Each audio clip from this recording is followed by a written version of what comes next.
First up, the Cut interview. Meghan Markle wasn't afraid to stand up for herself and her family in her controversial interview with The Cut. Her words struck a chord, making it New York Magazine's most read piece of the year. But that didn't stop Matt Donnelly from Variety questioning Meghan about the backlash it had caused. When he suggested it was snarky, Meghan quickly shut him down, explaining how toxic the environment she and Harry were living in before their departure from the British royal family. Later, the Duchess of Sussex took aim at The Cut and interviewer Alison P. Davis, claiming that she had been too trusting and open during the chat, adding that the interview was only ever meant to focus on her podcast and her and Harry's other projects.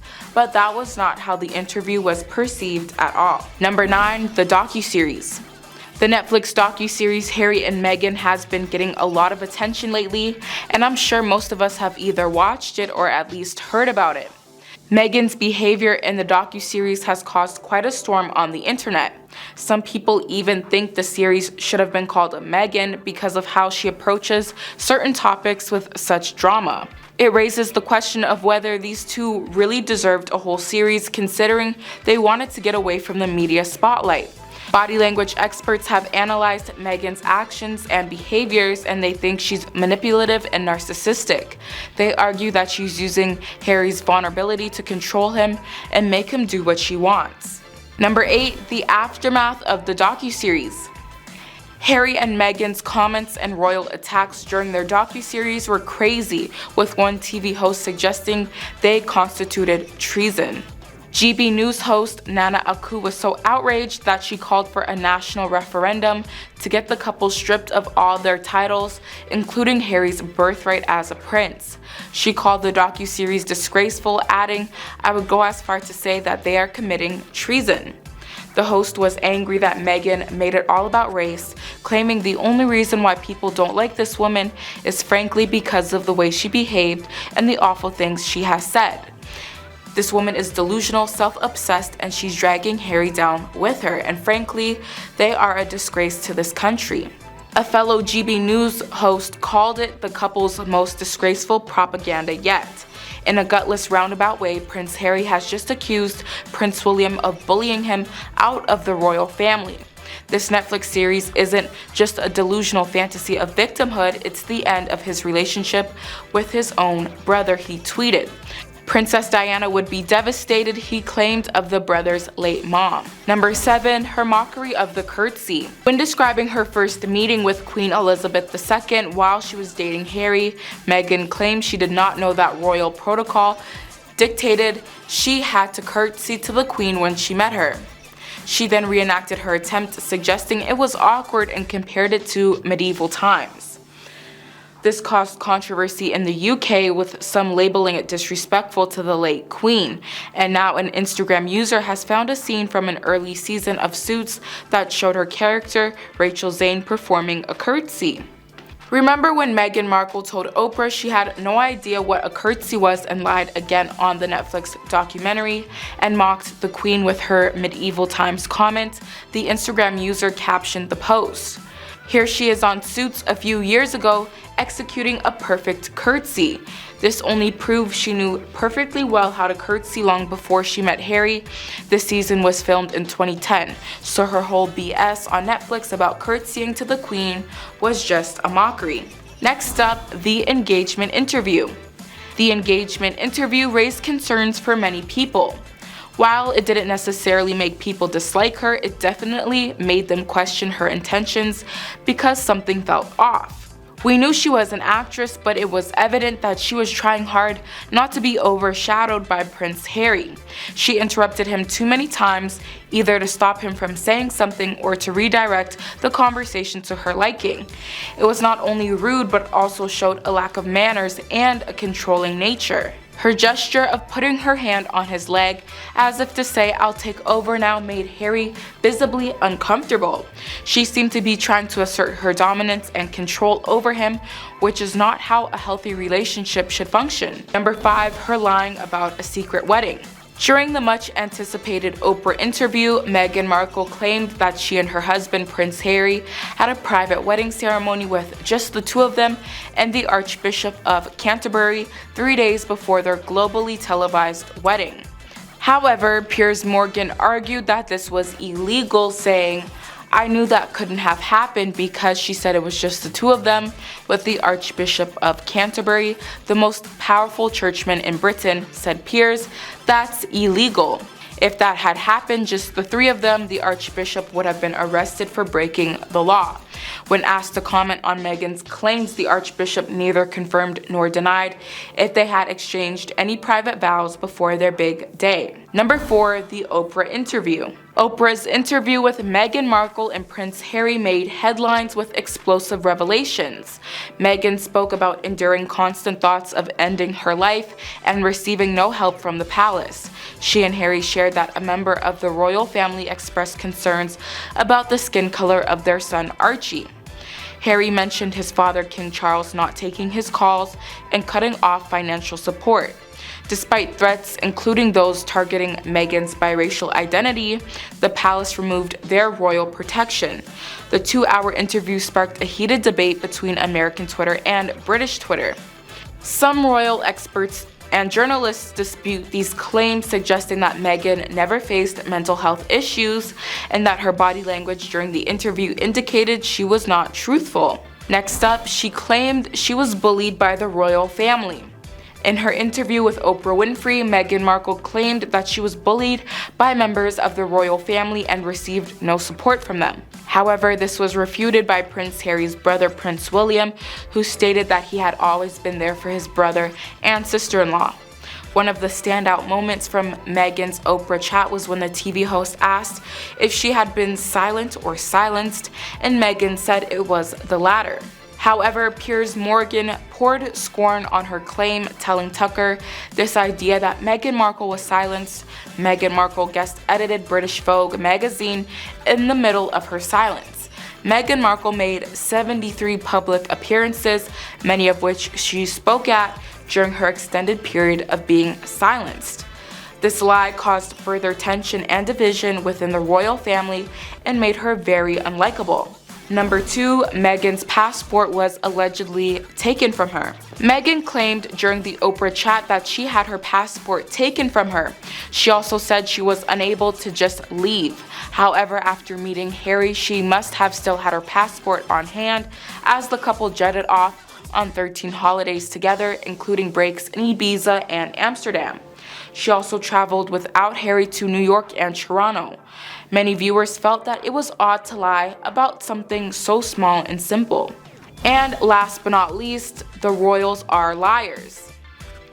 While Meghan's public image has faced criticism from the media and the public, she firmly believes that the royal family played a significant role in tarnishing her reputation by spreading false information. In her interview with Oprah Winfrey, Meghan expressed her disbelief at the expectation that she and Prince Harry would remain silent despite the royal institution's active involvement in perpetrating lies about them.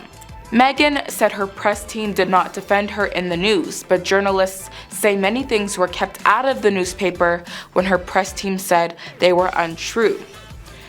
Her press team launched 2 IPSO complaints, winning one and losing the second. Yikes. With that concludes today's video. Thank you guys so much for watching. We hope you all enjoyed. Make sure to like, comment, and subscribe. And let us know in the comment section down below if we missed any other embarrassing Meghan Markle interviews. Number 10, the curtsy. Meghan Markle has come under fire again for a story she told in her Netflix Docu Series with her husband Prince Harry, this time about a curtsy blunder. When describing her first time with meeting Queen Elizabeth II while she was still dating Harry, Meghan claimed she did not know that royal protocol dictated she had to curtsy to the Queen when she met her. She then reenacted her attempt, suggesting it was awkward and compared it to medieval times. This caused controversy in the UK, with some labeling it disrespectful to the late Queen and now an Instagram user has found a scene from an early season of Suits that showed her character Rachel Zane performing a curtsy. Remember when Meghan Markle told Oprah she had no idea what a curtsy was and lied again on the Netflix documentary and mocked the Queen with her medieval times comments? The Instagram user captioned the post. Here she is on Suits a few years ago executing a perfect curtsy. This only proves she knew perfectly well how to curtsy long before she met Harry, and this season was filmed in 2010. So her whole BS on Netflix about curtsying to the Queen was just a mockery. Number 9. Suits, now one of the biggest and most unexpected TV hits because it's now streamed on Netflix, has prompted star Patrick J. Adams to share some behind-the-scenes photos from the series on Instagram.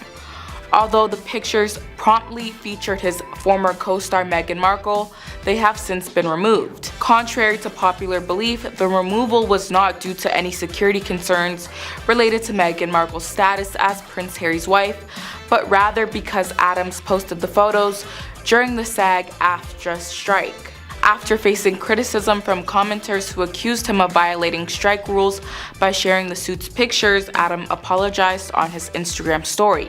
In the past few days, I foolishly and thoughtlessly allowed a trip down Suits memory lane to distract me from the ongoing battle that everyone at SAG-AFTRA is fighting for fair 21st century compensation and protections, he wrote. Next up, Meghan Markle was reportedly uncomfortable when her former Suits co-star Patrick J. Adams shared behind-the-scenes photos of her from the show. The Duchess of Sussex gained fame playing Rachel Zane on Suits alongside Patrick, who portrayed her character's love interest. However, Patrick swiftly deleted the post and apologized after receiving criticism for diverting attention from the SAG-AFTRA strike. A source revealed that Meghan felt relieved when the post was taken down, as she was concerned it made her appear attention-seeking. The source also mentioned that Meghan contacted Patrick after the images went viral. Despite her gratitude for Suits and its role in propelling her career, Meghan prefers to distance herself from those sultry poses as she seeks to create a different image for herself. She aims to be seen as more subtle and has undergone a style transformation since her time on the show. Number 7. A love scandal with Meghan. Meghan Markle's co-star from Suits, Patrick J. Adams, recently decided to delete his social media accounts following the unexpected reaction to another throwback photo he shared of them together. In an interview with Esquire, Adams explained how things changed after Meghan began her relationship with Prince Harry. He had posted an old photo of them on set, capturing a moment when she planted a kiss on his cheek during the show's 100th episode. However, the response on social media took him by surprise. Adams woke up to find the photo being retweeted and people assuming it was recent. He couldn't understand the sudden frenzy surrounding a simple and innocent moment. It became a story that people wanted to talk about, twisting the sentimentality of the photo. Number 6. The royal family made showrunners change the Suits script. Meghan continued to star on the TV show Suits after her relationship with Harry was made public, and apparently Buckingham Palace got involved. The show writers were frustrated because they were often advised by the palace communications team to change lines of dialogue, what her character would do, or how she would act. Suits creator Aaron Korsh shared exactly what it was like to work with Meghan as she dated Prince Harry late in the show's run. The royal family weighed in on some stuff, said Korsh. Not many things, by the way, but a few things that we wanted to do and couldn't do, and it was a little irritating. At number 5, Rachel discovers Mike's secret. At the end of season 2, Rachel, aka Meghan Markle, finally learned Mike didn't have a Harvard degree after all, and with all of her LSAT drama and confidence struggles this season, viewers could understand why she was so furious he got her dream job without the work. It's so satisfying to see Rachel call Mike out, but it's even more satisfying to see the two finally consummate the relationship in the filing room no less. Number 4, difficult to work with. The creator of Suits, Aaron Korsh, revealed what it was like working with Meghan Markle while she was dating Prince Harry towards the end of the show. One thing that bothered him was a specific word Meghan couldn't use. I remember there was a particular line of dialogue, and I'll just say what the line was. Korsh said, "In my wife's family, when they want to discuss a sensitive topic, they use the word poppycock." Let's say you wanted to do something that you knew your husband didn't want to do, but you still wanted to discuss it without holding him to anything he said, you'd say that word. He went on to explain the context in which Meghan was supposed to say the forbidden word. So in the episode, Mike and Rachel were going to have a thing, and as a nod to my in-laws, we were going to have her say the word. However, the royal family didn't want her to say the word. They didn't want to put the word in her mouth. Korsh had a theory as to why the royal family objected to the seemingly harmless and very British word. "I presume it's because they didn't want people editing clips of her," he explained.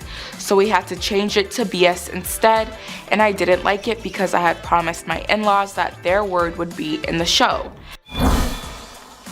Number 3, Rachel and Mike got their happily ever after. We admit it, we cried when Rachel and Mike finally got married.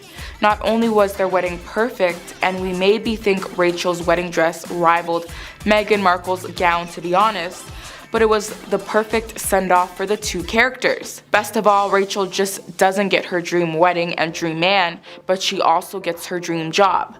The two head off into the sunset, well, Seattle, so Rachel can start her role at a victim-oriented law firm. We couldn't help but feel a sense of satisfaction when Rachel finally landed her dream job as an attorney. Next up, when she fought for her worth in season 1. Rachel found herself in hot water when she was accused of leaking crucial documents to a rival firm. After initially being fired by Louis Litt, partner at Pearson Spector Litt, she was found to be innocent and reinstated. She fought back by demanding a 10% raise and a full sponsorship to a law school as compensation. And last but not least, at number 1, when she took on Jessica Pearson in season 3. In season 3, Rachel was left with a tough decision to make. Either sign an affidavit saying she knew Mike's secret or not sign it and see him get fired. Being the good lawyer that she was, she struck a deal with Pearson, signing the affidavit on condition that Pearson withdrew the rule permitting only Harvard graduates as employees. Number 10, pre-planned divorce. Speaking to GB News, royal biographer Angela Levin claimed that Meghan had mapped out an escape plan long before she and Harry tied the knot. "I think she's a careful plotter," Levin said, adding that Meghan hasn't been around when Harry needs her the most, especially when it comes to dealing with his mental health. She went on to claim that Meghan is planning on taking full custody of their children once their marriage disintegrates, as well as a hefty amount of money for spousal support. In my opinion, here is what she is doing. She was making sure that he is in a hopeless situation so that she can get the children, and he's completely isolated from his family and friends, Levin told the outlet, adding she is absolutely separating from him. Number 9, Trevor Engelen. Meghan's introduction to acting was through her father. However, his credentials and positions in the industry were not influential enough to open doors for Meghan. To increase her opportunities, she married a Hollywood director. Despite this, success remained hard to find. As widely known, she secured a role in the series Suits. Later on, she coldly ended her marriage with the director when she gained more celebrity status and started mingling with a more influential circle of acquaintances. Meghan Markle's divorce from film producer and literary manager Trevor Engelen has been the subject of much speculation. Number 8, Cory Vatello. After her divorce from Trevor Engelen, Meghan started dating Canadian celebrity chef Cory Vatello. The couple had a seemingly happy relationship, but what many people didn't know was that Cory came from a wealthy family in Canada. Meghan was often seen accompanying him to high-end restaurants and events, giving her a taste of the luxurious lifestyle. Between 2014 and 2016, Meghan was in a relationship with Cory. Meghan met Harry in 2016, which potentially led to the sudden breakup in May of that year. So was Harry the reason for the end of Meghan and Cory's relationship, or was there something else? When asked, he responded, "I can't comment on that." Number 7, Prince Harry. Meghan's most well-known relationship is undoubtedly with Prince Harry, who she met on a blind date set up by a mutual friend. The couple hit it off and began dating in 2016, making their first public appearance together at the Invictus Games in Toronto. Their relationship quickly became serious and eventually led to their highly publicized wedding in 2018. However, many have criticized Meghan for using her relationship with Prince Harry to climb the social ladder and gain more fame and wealth. Number 6, is it a cultural thing? Reddit user Craig79 says the culture of the US is all about money. It's a culture that sees people get sued for just about anything. A culture whereby a doctor can get sued for saving someone's life. I've seen several American women say you get married at least twice.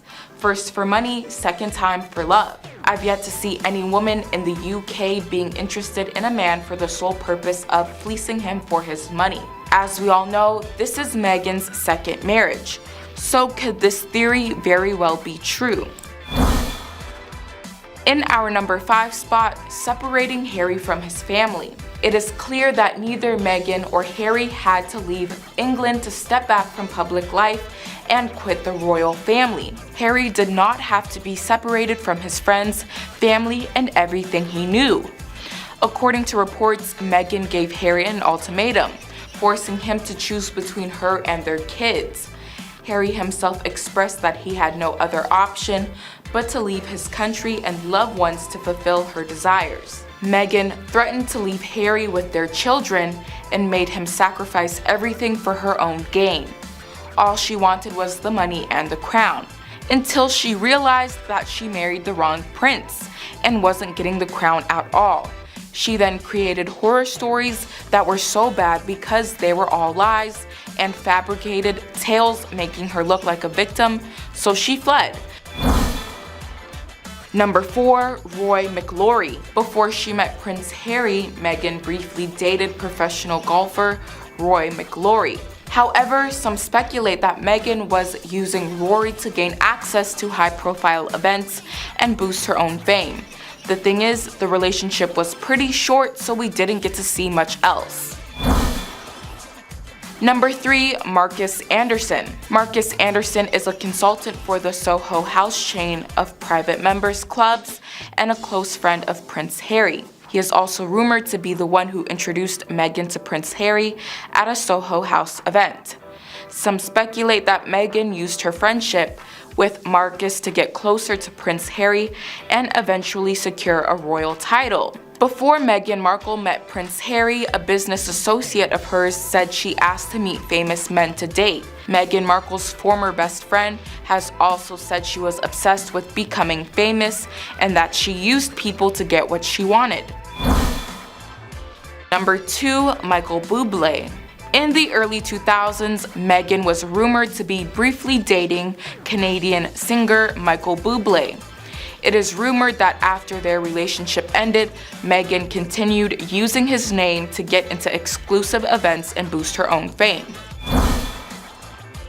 And last but not least, in our number 1 spot, shapeshifter. Meghan Markle will have no trouble transitioning to life outside of the royal family, according to Shanann Giovanni, a former friend of the Duchess of Sussex. Giovanni, who knew Meghan through Toronto's social circles while she was filming Suits, believes that Meghan's adaptability and ability to reinvent herself will serve her well as she and Prince Harry prepared to officially step down from royal duties and start living financially independently in LA. In an article for Talter, Giovanni described Meghan as a quote-unquote shapeshifter who is no stranger to picking up and reinventing herself. He also mentioned that within Toronto's social scene, Meghan was known for being able to easily immerse herself in various circles and was always a fixture at shindigs. These comments came as Meghan and Harry made final preparations for their departure from the royal life. Could her former friend just be salty about their relationship, or is there some truth about her being a shapeshifter? Let us know your thoughts down below. At number 10, a privileged person who plays the victim. Despite having gained a great deal of wealth, fame, and social status through her marriage to Harry, Meghan Markle often portrays herself in podcasts and interviews as somebody who's been treated unfairly. This can seem conflicting to many, as lots of people struggle through life without all the resources that Meghan Markle possesses. While it seems clear from her media output that Meghan wants to portray herself as a strong person who got where she is through her own efforts, her fame was largely achieved through marriage, and she comes across as insecure and vindictive. Number 9, liar liar. There have been multiple allegations questioning the accuracy of Meghan Markle's statements, suggesting potential exaggeration or misinformation. Among many involved her claim that a member of the Lion King cast in South Africa stated that people celebrated her royal wedding like they did when Nelson Mandela was released from prison. This statement caused confusion because the only South African cast member denied ever meeting Meghan. It is possible that she was referring to the South African composer Lebo M, who she did meet at the London movie's premiere in 2019. However, Lebo M denied making the statement Meghan Markle referred to, mentioning that he couldn't recall the exact month or year of her wedding. At number 8, Meghan has always misinterpreted many truths in her life to get ahead socially and professionally. While perhaps some of this is understandable when pursuing a Hollywood career and fame, it became a problem for her when her networking brought her to a meeting with Prince Harry. Suits in every way was a cable series with a not-so-great reputation, failing to open doors for her future opportunities. She knew that her age was a big obstacle in landing acting roles that could make her a Hollywood star. So, while staying with her famous chef boyfriend, she started using her connections to find acting gigs or wealthy English suitors, as reported by a reliable source in the press. It's highly likely that when she unexpectedly got a date with Prince Harry, she was surprised and fully embraced his world, maybe adding a few embellishments along the way. A childhood friend confirmed that Meghan had always been fascinated by Princess Diana and her sons, which seems to be true. Number 7, Markle Claw. Meghan Markle is now known for her firm grip when it comes to controlling Prince Harry's movements and is not shy about keeping him at her beck and call. Her signature move has been named the Markle Claw by social media users, referring to the way she places her arm on his shoulder when she desires his attention or wishes to move away from a conversation. This questionable tactic of hers has caused some serious disapproval over time, with many people labeling it as disrespectful and blaming her for being overly controlling. Even so, one cannot help but chuckle at the sheer power that Meghan has over Prince Harry and her creative methods of exercising this power. It was clear that Harry had changed since Meghan came into the picture. Where he once was beloved by his staff, now he was known for being moody and detached. Number 6, Samantha Markle's thoughts. In her book, The Diary of Princess Pushy's Sister, Part 1, Meghan Markle's half-sister Samantha Markle makes some controversial claims about the Duchess of Sussex. According to Samantha Markle, the royal is allegedly ungrateful for the financial support provided by their father, Thomas Markle Sr., and is described as being demanding and belittling and controlling. Meghan got whatever she wanted and needed from their father, but instead of showing gratitude, she is alleged to have acted in a controlling manner. While the book paints both Meghan and Harry in a negative light, Samantha claims that it is not written to attack her sister or in-laws. It's worth noting that this is not the first time that Samantha Markle has made headlines with her comments about her half-sister. She has been vocal in the media about her strained relationship with Meghan and has previously made controversial statements about the royal family. Number 4, her past marriage. Meghan's introduction to acting was through her father, who deserves credit for becoming an award-winning light director. However, his credentials and position in the industry were not influential enough to open doors for her. To increase her opportunities, she married a Hollywood director. Despite this, success remained hard to capture. As widely known, she secured a role in the series Suits. Later on, she coldly ended her marriage with the director when she gained more celebrity status and started mingling with a more influential circle of acquaintances. Meghan Markle's divorce from film producer and literary manager Trevor Engelen has been the subject of much speculation. The couple was married from 2011 to 2013, and while it was originally reported that the union ended due to Meghan's busy schedule for Suits, details have emerged about the breakdown of her marriage. According to a friend of the exes, Engelen was shocked by Markle's decision to end the marriage and felt like he was a piece of something stuck to the bottom of her shoe when she told him she wanted a divorce. The decision reportedly came totally out of the blue and caused a rift among their friends, with many reportedly choosing to take sides. Number 3, Thomas Markle Sr. Talking about Meghan Markle's father again, the portrayal of Meghan Markle's relationship with her father in the media is troubled and submerged with difficulties. Her dad was hurt by the letter she wrote him, and instead of showing compassion, she used her network of famous friends to defend herself in a coordinated effort, making it all public. Her dad said he redacted parts of the letter because it pained him and he wasn't interested in fixing their relationship. But her lawsuit wasn't about that. It was a way for her to find shelter from all the false stories the media were spreading, using confidentiality laws to hide and protect herself.